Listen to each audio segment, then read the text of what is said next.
Me gustaría que volviéramos a la lectura de la liturgia, la primera lectura, Apocalipsis 1, y vamos a tocar unos versículos de ese capítulo. La semana pasada estábamos hablando del Cristo exaltado, en la imagen que el apóstol Pablo nos presentaba de ese Cristo triunfante, de ese primogénito entre los muertos, de ese que venció la muerte y reina sobre todas las cosas. Pero cuando Juan recibe la revelación de Apocalipsis, ese Cristo exaltado, ese Cristo triunfante, estaba siendo nublado en la vida y en la vista de la iglesia por la terrible persecución que recibía de parte del Imperio Romano. Ese imperio poderoso, con grandes recursos militares y económicos, con un gobierno férreo que se convirtió en lo que se conoce históricamente como la Pax Romana, esa máquina de moler seres humanos, con todo ese poderío, iba contra un grupo de hombres y mujeres que lo único que tenían en su poder era la fe dada por el poder del Espíritu Santo en aquel personaje que había vencido la muerte. Por lo tanto, desde el punto de vista humano, los días de la iglesia estaban contados. Oramos. Dios verdadero, venimos ante ti en el nombre de Jesucristo, nuestro Rey y Señor, para darte gracias. Muchas gracias porque nos permites llegar aquí para aprender tu palabra. Escóndenos bajo la sombra de la cruz. Perdona nuestros pecados. Llega al corazón de tu pueblo con tu palabra eterna. Ayúdanos, Señor, en esta hora para expresar lo que hay en nuestro corazón, sembrado por la paz que solamente puede dar Cristo.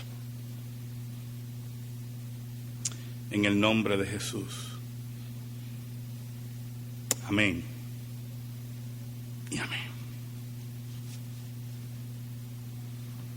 Esa iglesia que tenía contados sus días, dependiendo, si lo vemos desde el punto de vista humano, esa iglesia sufriente que seguía el Cristo exaltado, claudicaba, pensaba, dudaba. Es en ese momento que, siendo Juan exiliado en la isla de Patmos por el Imperio Romano, es que recibe la revelación de Jesucristo. El versículo 4 y 5 de ese capítulo 1 de Apocalipsis dice: Juan, a las 7 iglesias que están en Asia, gracia y paz a vosotros del que es y que era y que ha de venir, y a los 7 espíritus que están delante de su trono, y de Jesucristo, el testigo fiel, el primogénito de los muertos y el soberano de los reyes de la tierra, al que nos amó y nos lavó de nuestros pecados con su sangre. Juan, como apóstol, con la autoridad apostólica, le escribe a esas 7 iglesias que Cristo toma como representativas de todo su cuerpo en esa época, en ese momento histórico, pero no lo escribe, es interesante, como una carta común. Escribe acentuando los atributos de Dios, acentuando el gobierno de Cristo, Oiga, y cuando yo leía que Juan le dice, y de Jesucristo el testigo fiel, el primogénito de los muertos,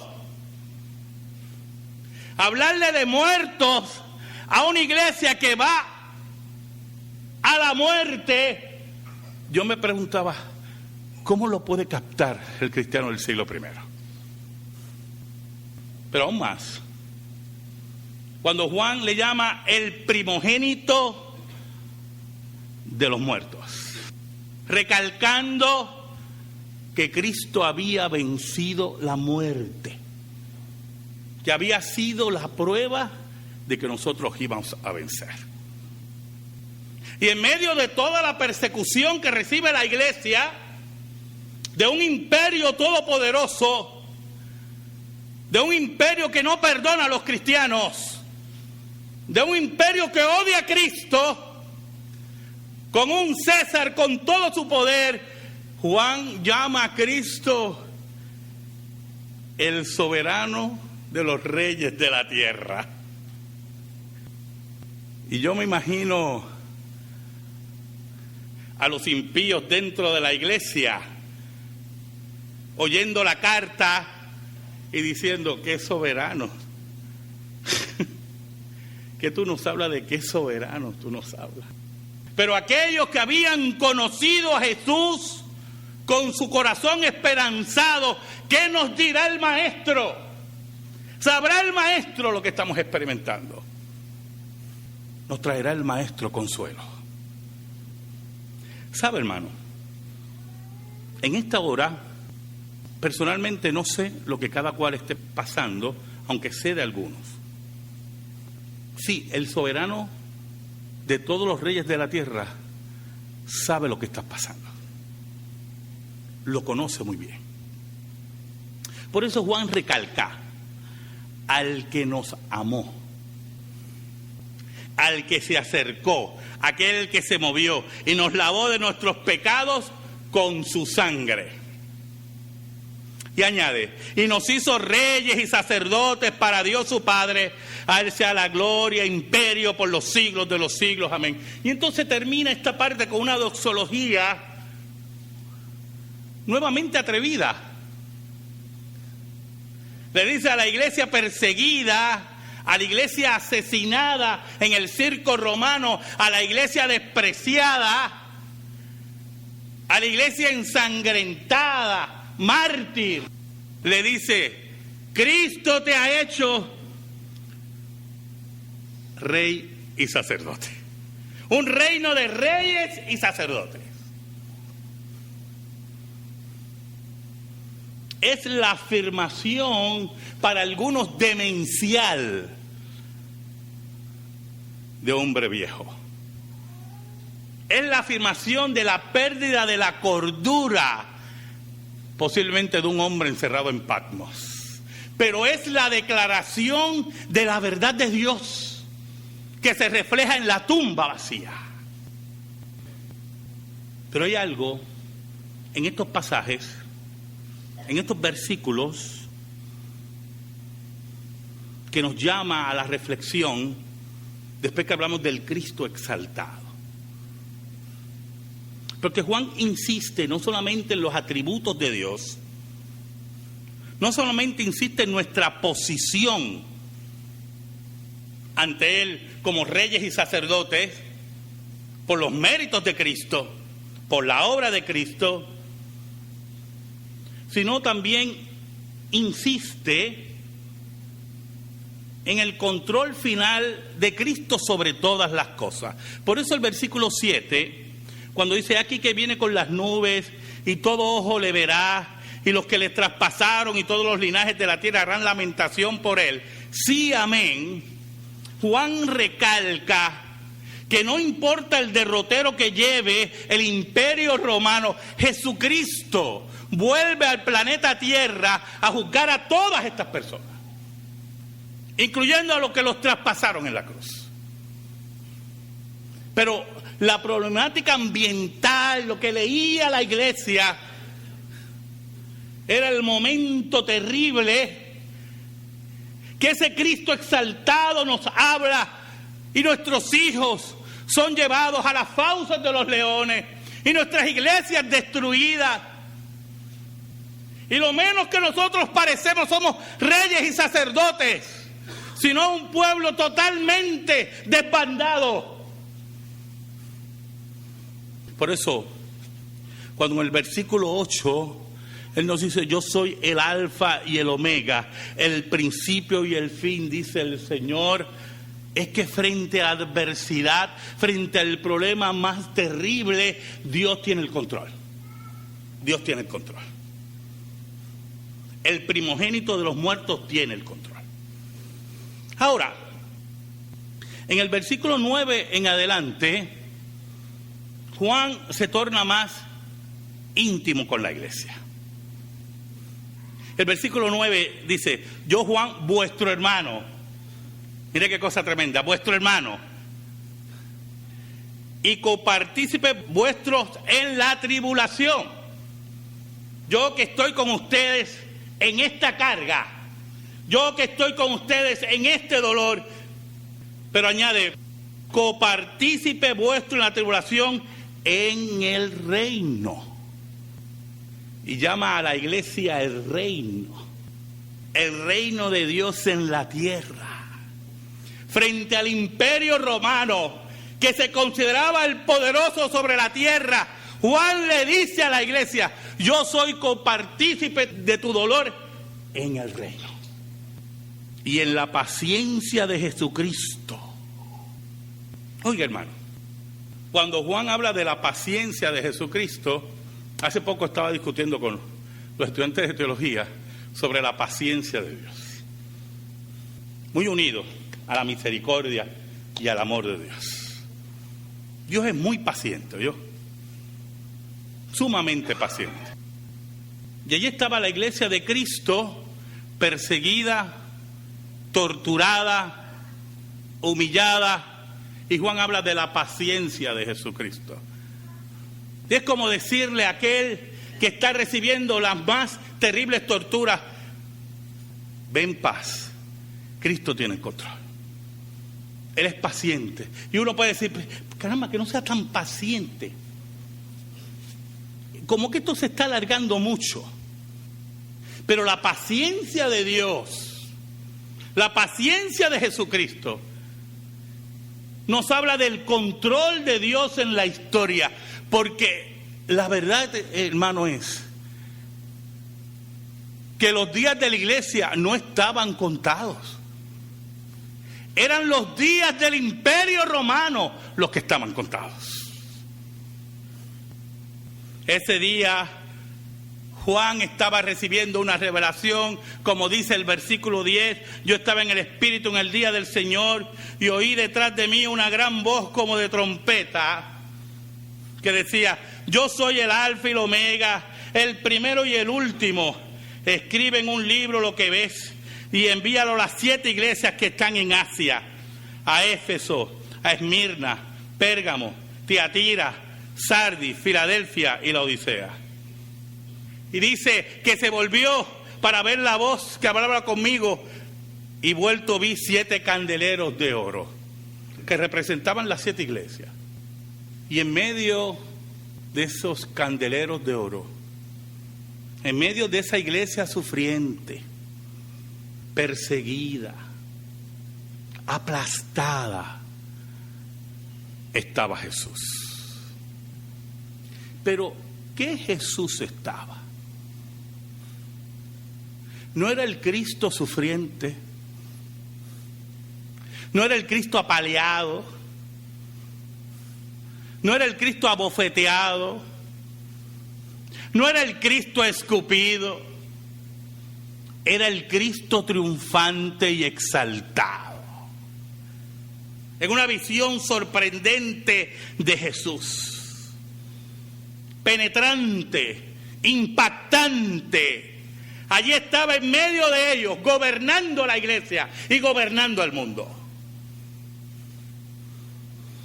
Resplandecía, lleno de símbolos, como un libro apocalíptico al fin, con ojos como llamas de fuego, espada que salía de su boca. Y es interesante lo que dice el versículo 17.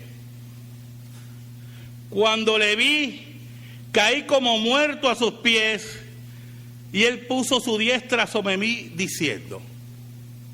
Y esto es muy importante, yo hermano, porque usted oye por ahí gente que desayuna con Jesús, almuerza con Jesús, Jesús lo espera a lo que él se baña,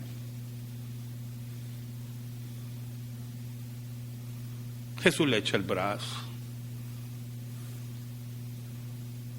Un falso Jesús, un grupo de mentirosos. Y Juan, que sí vio a Jesús exaltado, cae como muerto. Y por ahí la gente no se cae como muerto. Oiga, había un predicador que decía, no es broma, que todas las mañanas Jesús venía a su casa a desayunar con él.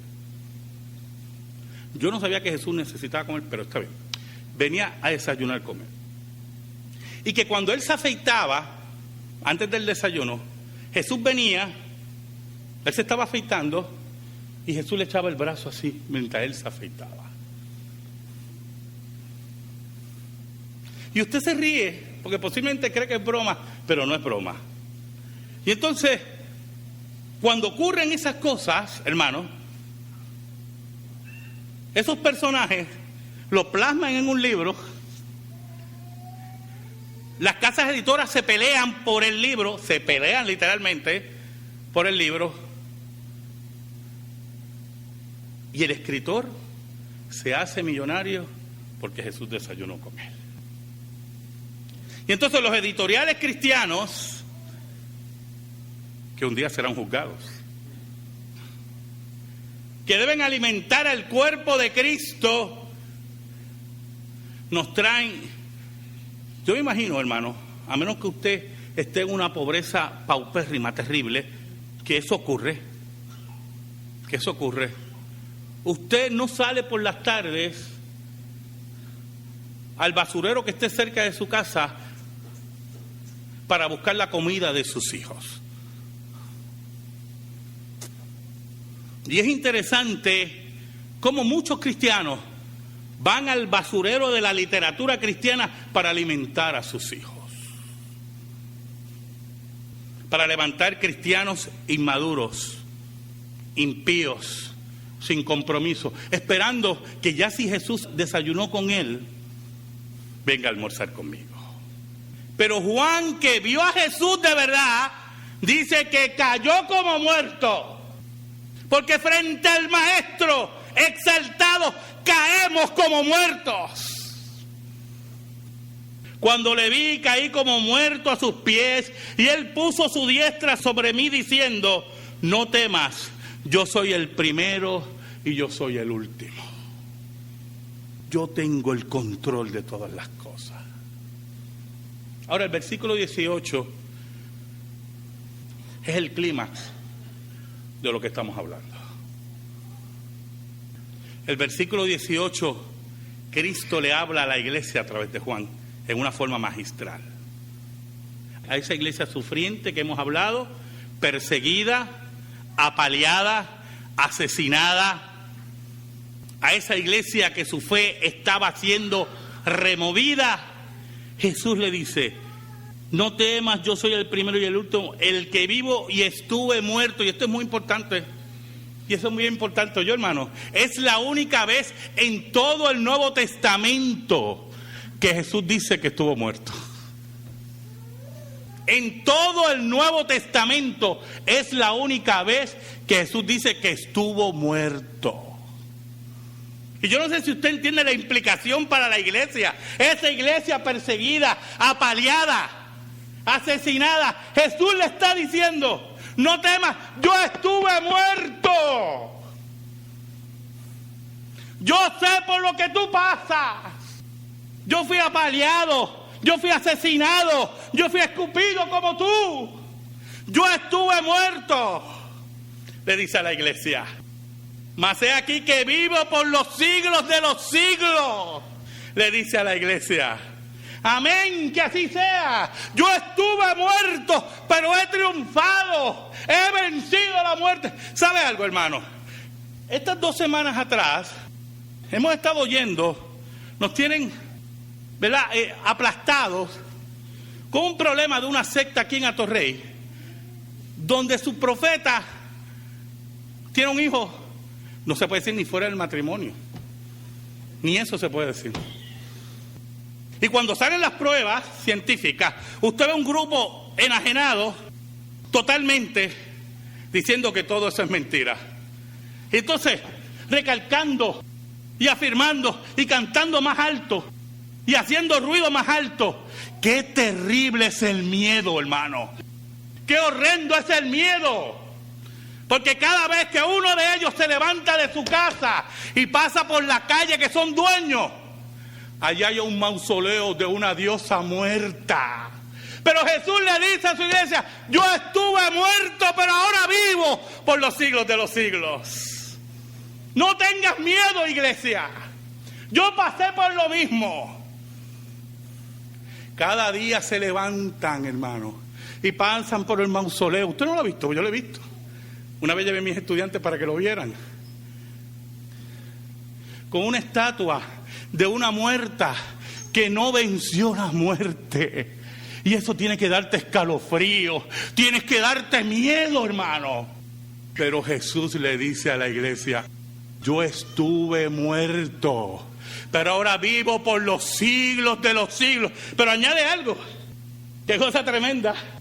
No es solamente que reviví, no es solamente que vencí la muerte, muy importante, porque nosotros vamos a vencer la muerte. Jesús añade: y tengo las llaves de la muerte y del Hades. Aquí mando yo.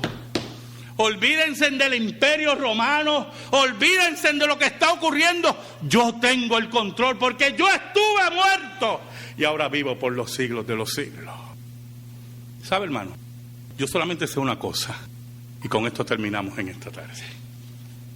Que hoy, 7 de abril del 2013, cuando hablamos del imperio romano, es un recuerdo histórico.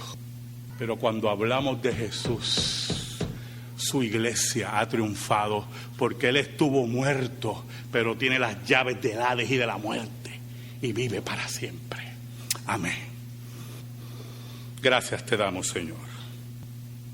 Gracias te damos en esta hora por tu palabra eterna. Atesórala en nuestra vida. Por Cristo Jesús. Amén. Y amén. Estamos en silencio, hermano.